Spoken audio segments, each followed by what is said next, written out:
കൊല്ലത്താണ് ഇന്നൊരു അക്രമം നടന്നത്. ഒരു കടയിലാണ്. അതുമായി ബന്ധപ്പെട്ടുള്ള വിവരത്തിലേക്ക് തന്നെ നമുക്ക് പോകാം. അതിന്റെ കാരണം, ഈ അക്രമത്തിന്റെ കാരണം എന്താണ് എന്ന് വെച്ചാൽ, പഴം ആവശ്യത്തിന് പഴുത്തില്ല എന്ന് പറഞ്ഞുകൊണ്ടായിരുന്നു ഒരു കടയുടമയെ വെട്ടി പരിക്കേൽപ്പിച്ചത്. ആ കേസുമായി ബന്ധപ്പെട്ട്, അക്രമവുമായി ബന്ധപ്പെട്ട് ഇതിലിപ്പോൾ 4 പേർ പിടിയിലായിട്ടുണ്ട് എന്നാണ് വിവരം. അവരുടെ പേരുകളൊന്ന് നോക്കാം. മക്കോലിക്കൽ സ്വദേശിയായ വിഷ്ണു, വട്ടിയൂർക്കാവ് സ്വദേശിയായ അനു, കുടപ്പനക്കുന്ന് സ്വദേശിയായ ശരത്ത്, മോനു എന്നിവരാണ് പിടിയിലായത്. പ്രത്യേകിച്ച് യാതൊരു പ്രകോപനവും ഇല്ലാതെയാണ് ഇവർ ഈ അക്രമം നടത്തിയത് എന്ന്, അതുമാത്രമല്ല മദ്യപിച്ചിട്ടുണ്ടായിരുന്നു തുടങ്ങിയ കാര്യങ്ങൾ ഉൾപ്പെടെ ആ കടയുടമയെ നമ്മളെടുത്ത് പറഞ്ഞിട്ടുണ്ടായിരുന്നു. ഇന്നലെ രാത്രി 9 മണിയോടുകൂടിയാണ് 3 ഇരുചക്ര വാഹനങ്ങളിലായി 8 പേർ അവർ കുടപ്പനക്കുന്ന് പ്രദേശത്തേക്ക് എത്തുന്നത്.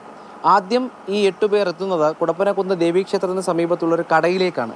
ആ കടയിലെത്തി സിഗരറ്റ് ആവശ്യപ്പെടുന്നു. സിഗരറ്റ് നൽകി പണവും തിരികെ നൽകുന്നുണ്ട്. ശേഷമാണ് കടയിലുണ്ടായിരുന്ന പഴം ആവശ്യപ്പെടുന്നത്.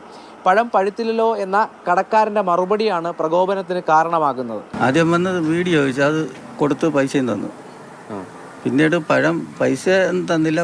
പഴം എടുത്തപ്പോൾ ഇത് പഴുത്തില്ല എന്ന് പറഞ്ഞു. അത്രയേ ഉള്ളൂ സംഭവം. അതിൻ്റെ ആ കൊല അത്രയും നാശപ്പെടുത്തിയിട്ട്, അപ്പോൾ ഞങ്ങൾ അത് ചെയ്യരുതെന്ന് പറഞ്ഞപ്പോഴത്തേക്കാണ് വെട്ടോത്തി കൊണ്ടുവന്ന് കട ഇപ്പോൾ വെട്ടി പൊളിക്കുമെന്ന് പറഞ്ഞിട്ട് വന്ന് ആദ്യം എന്നെ വെട്ടി.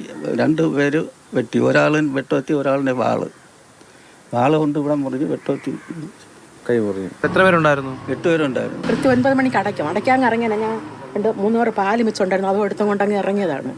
അപ്പോഴാണ് ഫോൺ പേ ഉണ്ടാകാൻ വന്ന് കേട്ടപ്പോഴത്തേക്ക് ഫോൺ പേ ഞാൻ ഉണ്ടെന്ന് പറഞ്ഞ് ഫോൺ കൊടുത്തോണ്ട് ഇങ്ങോട്ട് വന്നത്. ഇല്ലെങ്കിൽ ഇതൊന്നും ഞാൻ അറിയാനേ ഉള്ളൂ. ഞങ്ങൾക്ക് പോവുകയും ചെയ്യുന്നത് വെട്ടിയിട്ടിട്ട് ചെയ്യുന്നത്. അവിടെ നിന്ന് ഈ സംഘം ഇരുചക്ര വാഹനങ്ങളായി പിന്നീട് എത്തിയത് കുടപ്പനക്കുന്ന് സ്വദേശിയായ രാജേഷിൻ്റെ വീടിന് മുന്നിലേക്കാണ്. ഈ രാജേഷിന് മുൻപും സമാനമായ കേസുകളിൽ പ്രതിയായിരുന്നു. അപ്പോൾ ഇവർ തമ്മിലുള്ള വ്യക്തിവൈരാഗ്യമാണോ പ്രശ്നം എന്നുള്ള ചോദ്യം അവിടെ ബാക്കി നിൽക്കുന്നുണ്ട്. ആ വീട്ടിലെത്തിയ ശേഷം ആദ്യം രാജേഷിനെ പ്രകോപിപ്പിക്കുന്നു, പുറത്തിറങ്ങി വരാൻ പറയുന്നു. ശേഷം ഈ വീടിന് മുന്നിലേക്ക് പടക്കം എറിയുന്നു. പടക്കം വലിയ ശബ്ദത്തിലാണ് പൊട്ടിത്തെറിക്കുന്നത്.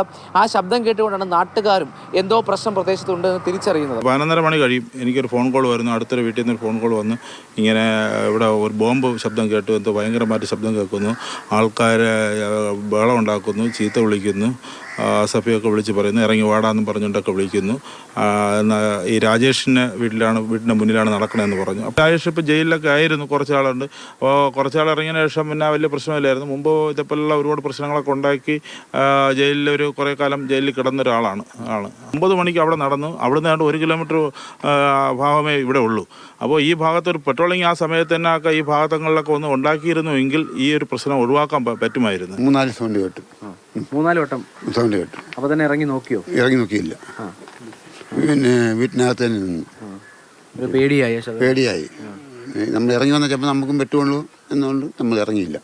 കാർ രാജേഷിൻ്റെ, പിന്നെ ഓട്ടോറിക്ഷ അവിടെ വീട്ടിലെ ഈ രാജേഷിൻ്റെ അല്ലാത്ത വാഹനങ്ങളും തകർത്തു.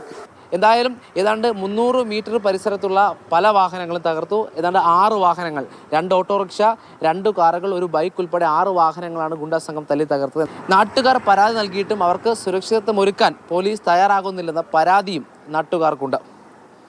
ബിജു VS-നൊപ്പം രാഹുൽ ജി നാഥ്, മാതൃഭൂമി ന്യൂസ്, തിരുവനന്തപുരം.